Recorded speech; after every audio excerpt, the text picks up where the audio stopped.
Happy Monday, everybody. Today I'm going to talk to you about story. I talk to you about story almost every single day, but today I'm really going to talk to you about story because story makes up our lives. Story is how we create. Story is how we manifest the things that we want, that we don't want. Story is everything. And the stories that we tell is really truly what's going on inside of us, how we perceive the world, how quickly we jump to assumptions, how our expectations lead the way, and what those expectations are. Whether we are telling a story that is beautiful and good, or we are telling a story that is a complete and total nightmare, our story is our story. So this morning, I was dropping my youngest two off at their dad's house and getting our 6-year-old off to school and everything. And unfortunately, living 30 minutes apart, my 6-year-old son had left his bike lock key at my house and didn't catch it until we were almost to Daddy's house. So he had this massive meltdown this morning in the car because Mom would not turn around and go get his bike key. Instead, I said, sorry, no, you making it to school is more important than the bike key. I'm sure that there is another solution to this challenge that we are having around locking your bike up. Sure enough, message Dad, and there's a spare key, and there's a spare, chain to put it on and everything. But Gabriel, he wouldn't have anything to do with that key. Nothing to do with the key. He was just like, no, I'm just not going to ride my bike to school. And he was really mad at me, really, really mad at me because I wouldn't do what he wanted me to do in that moment, which was turn around and go back to my house and get the key, the original key that he was given. So he opted to not even give me a hug or a kiss goodbye. He wouldn't even say goodbye to me. He put his backpack on and he stormed down the driveway and trotted off to school, irritated, mad, pissed off. His story that he was telling himself was one that wasn't so pleasant, one that challenges could not be overcome. He's 6, though. He's 6. And at 6, it's kind of expected, right? Moody, tired, 6-year-old, not a big deal. Hopefully he'll learn. Hopefully he will learn about the stories that he tells himself. And I'm going to turn off the volume to my phone here because, listen.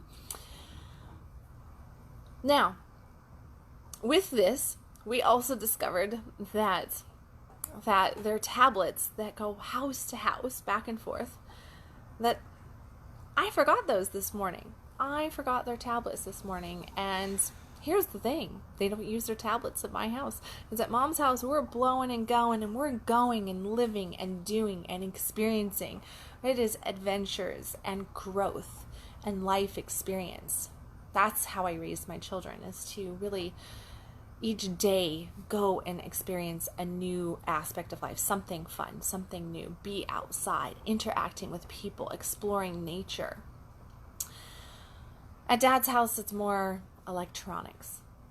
So my ex, he gets into the house, he comes right back out. I'm working on getting my morning positive, uplifting talk lined up while I'm waiting on traffic to clear behind me so I can back out of his driveway.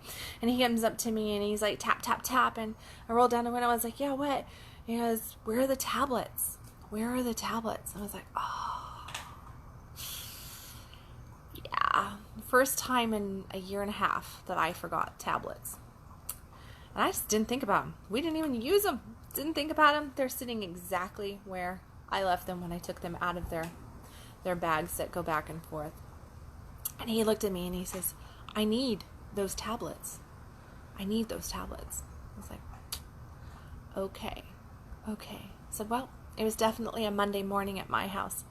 Definitely. It's not like a little off this morning, trying to get back into gear. It's like we had a long weekend, long, fun, adventurous weekend. He was like, well, I'll be here all day. Bring them back with the key. Of course. So as soon as I pulled out of the driveway, I felt what I would say would be my core, but it wasn't. But what I felt was this frustration, exhaustion. I felt frustrated. I felt exhausted. I felt a low-grade anger or depression coming through, and I was just like, God damn it. Damn it. Now, because of my own mishap, because I didn't catch this, now his expectation, of course, is in the next 2 days of having the boys that he's got to have these stupid tablets. Why doesn't he just do something with his kids? Like, I do stuff with the kids, and I started telling myself this story. And I was telling myself about there's not enough time in my day. There's not enough energy. Shit, I got to get gas in the car too. I need to gas up my own car. I've been blowing and going and going and going. And now I've got to drive all the way back to my house to do what I got to do for the day. And then sometime in the next 6, 7, 8, 9 hours before bedtime tonight, make it back to his house with these stupid tablets. Stupid tablets. For what? So that the kids can have them for one day tomorrow? And I got frustrated. And I started acting like my 6-year-old son in my head. In my head, I had a 6-year-old moment. I was just... And I drove down the road, and it took me maybe 2 miles. When I realized that I was acting like Gabe. And I was painting this story in my head of having a shitty day. When I wasn't having a bad day, I decided that because I have to bring these tablets back, because of my own fault, that I now had to do this. It was one more task on my list of the never-ending tasks, and just that much more exhaustion, and that much more of this, and blah, blah, blah, blah, blah, blah, blah, of motherhood especially. So I went, ugh. And I realized in that moment, and here's what I want to bring to you, is that we all do this. We all turn into 6-year-olds. We get some sort of news. We get told something, and we flip into the 6-year-old mindset of, well, if it's not going to be this way, and you just don't understand, and my world is this, and my world is that, and there's not enough of me to go around, and I don't have enough time, and I don't have enough energy, and I don't have enough. We live in this state of scarcity, and we consistently tell our story of scarcity, of us getting so fearful of not having enough. And so we get into this level of, I want it my way, and I want it right now, and I want it to show up just this way. Or like the 6-year-old walking to school this morning, who was like, to the world. F the world, F you, Mom, whatever, I'm going to school, and I'm mad. To the point. And here's what we do too, but my son did a beautiful display of it, was that Dad handed him another key and said, not a problem. Here's another key. Let's get the helmet on your head. Let's get you on your bike and let's get you going, man. And he goes, no, I don't want to take my bike to school. If I can't have the key at Mom's house, then I don't even want to take my bike to school. I will walk. Now, getting to school on his bike is a heck of a lot easier, a lot quicker. He feels a lot more proud of himself because he's graduated to biker status. But he opted today to take all of that away from himself. He opted today to suffer just a little bit more and to mope his butt all the way down the street to the school. He moped. He really did. He moped and he was sluggish. And he looked back a couple times in disgust at the two of us standing there watching him walk down the street, because we weren't doing what he wanted. And because he didn't get what he wanted, how he wanted it, when he wanted it, he decided that he should suffer even more. He decided that he would enter his day like that. Now, I could have done the same thing, and I did it for about 2 miles. I had sold myself on the storyline of not enough. And what started out as the storyline of not enough energy, not enough time in my day, and energy for what adds up in the day. And then I started thinking about other areas of my life, that whether I actually am abundant in them or not, in that moment, I started painting the picture of not. I started restricting myself from having, all because I got caught up initially on this one little itty bitty non-meaning thing. And what went from a good space went into a space of constant negative storytelling until, and thank God I'm not 6, until I had this like moment. And I went, what are you doing? What are you doing? Do you really want your day to go like this? Do you really want to have this limited energy? Do you really want to walk through your day in this doubt, in this frustration, in this, irritation and even anger? And what is that? A feeling of sadness that you're not, what was I feeling? I was feeling like nobody cared. I was feeling like nobody saw my struggle. And I was feeling like it mattered that nobody was seeing my struggle in that moment. And my struggle was big. But in my head, in that 2 miles, my struggle was humongous. Absolutely freaking humongous. And I was very focused on being doubtful that I could do what I needed to do. I was feeling as though the clock was ticking too fast, as far as there was all this level of expectation, as if my phone was ringing with, hey Kendall this, hey Kendall that, hey, I need you here, you need to do this, here's your deadline, gotta do. That's what I was feeling. I was feeling like this overwhelming amount of stress and just,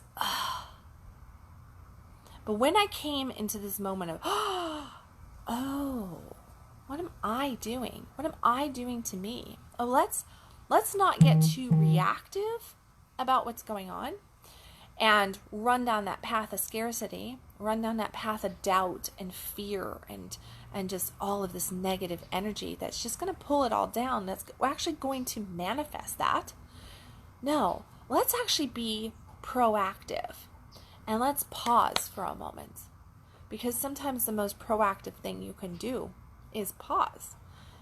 And so that's what I did. I found myself sitting at a red light, which when I first pulled up to the red light stressed me out, because I was like, I have places to be. I got things to do. I've got to go. And then I found myself at this red light going, let's just breathe. Let's get some positive stuff going on in here. Proactively, let's start thinking. Instead of just being washed up with all this negative stuff, washed up in these old programs and these old concepts and ideas, let's not buy into that. Let's not tell that story, because that's not a story that's going to make us happy. That's not a story that's going to give us energy and vitality and make us magnetic and connective and make us really positive today. That's not going to help us be the best us that we can be. No, that story is going to make us to be less than our best in some fashion. And instead I decided, no, I want to be my best. I want to be my best for today. I want to show up as my best version of myself today. So I'm going to be proactive. I'm going to be proactive on my thinking. I'm going to be proactive about how I'm looking at things, thus how I'm feeling about things. I'm not going to just get washed up with something this big, controlling me, and me giving over my power to that, like I'm 6. So today I ask you, what's your story? What's your story? What are you telling yourself about today? What are you telling yourself about today, tomorrow, this month, this year? What are you telling yourself about your work? What are you telling yourself about your finances? What are you telling yourself about your relationships? What are you telling yourself about your body, about your health? What are you telling yourself about your enjoyment level? What are you telling yourself? What's the story that you're painting on any subject of your life? What is the story that you're painting on your whole life picture? What are you really truly focused on? And what is the real storyline? Because here's the thing.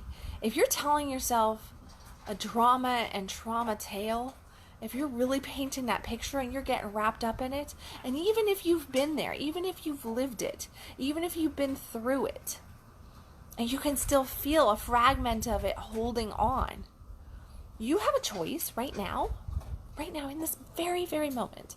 You have a choice to change the story that you're telling yourself. But here's the thing. You've got to go a little bit general on some of that stuff. Because if you've lived it, if you've had a lot of drama, or you woke up and there is a lot of drama going on in your world, the more you focus in on the details of what reality is showing you, the more you're going to create more of that. So bring it back. Bring it back. Generalize your thinking. Generalize your feeling. Soften it. Try looking at it through heaven's eyes. It's one of my all-time favorite songs is actually from Prince of Egypt, a DreamWorks movie. Years ago, this movie came out, and I don't remember. I would think I was on kid number 3 or 4. I got 7, right? I was on kid number 3 or 4, and this movie came out, and I just love this. Moses is a great tale anyway in the Bible, but DreamWorks really did a beautiful job in this cartoon of really allowing you to feel the very powerful nature of what this story, this biblical tale tells us. And there is a song in there where when Moses goes out into the desert and he finds where he meets his wife, and he gets with this tribe of people out in the desert, and they play this song, and it's called Look at Life Through Heaven's Eyes. And it is one of the most powerful songs if you just allow yourself to sit and listen to it. Close your eyes, and I encourage you to do this today. Because if you are in a spot where you are being challenged, life does kind of have you in that space, and it's hard. It's hard to get out of those spaces when doubt is more prominent than hope. Sometimes you got to kind of distance yourself. You got to pull yourself out of where you are actually at in your reality and look at life through heaven's eyes. And I do encourage you. I encourage you to bring yourself into that elevated state of being, into that more broad spectrum viewing of what could potentially be going on, to get yourself off of the hardcore details, and especially the details that may not actually be present in today, but maybe they were present yesterday or last month or 2 years ago. Maybe it was a challenge and you're just still caught up in the nobody understands me moment. That lack of feeling or being seen or being heard. Maybe you're still caught there. But if you got real with yourself right now in this moment, that challenge does not exist. Right now in this moment, that's a pretty decent area of your life. But if you're still reminiscing about that thing, that challenge that happened, guess what? You're pulling that old energy, those old things up into your here and now, and you are replaying that story. So guess what happens when we replay a story? When we replay a story that is no longer in our existence, what we do is we recharge it, and we reactivate its energy into our here and now. So when we sit around and we think about something, positive or negative, however we deem it, when we sit around and we think about it and we emotionalize it into the here and now, we reactivate it into our here and now. And our here and now rolls over into our next here and now, and our next and our next and our next, which is our future. And it just keeps rolling over into that. And as long as we keep replaying it, then we go, well, why am I still feeling this way? Why am I not happy? Why are things not working out? Why do I always meet the same kind of people? Why do I always have the same similar stuff happen with my house, with my money, with my work, with my friends, with my lovers, with my kids, blah, blah, blah? Why am I seeing this? I feel like I'm going around in a circle constantly. Why? And it's because you're reactivating this old thing and you're pulling it forward. And then, of course, without much effort at all, because this is a highly charged area, because you've kept it active along the way, the evidence does come about to show to you that yes, that is still a possibility. That is still there.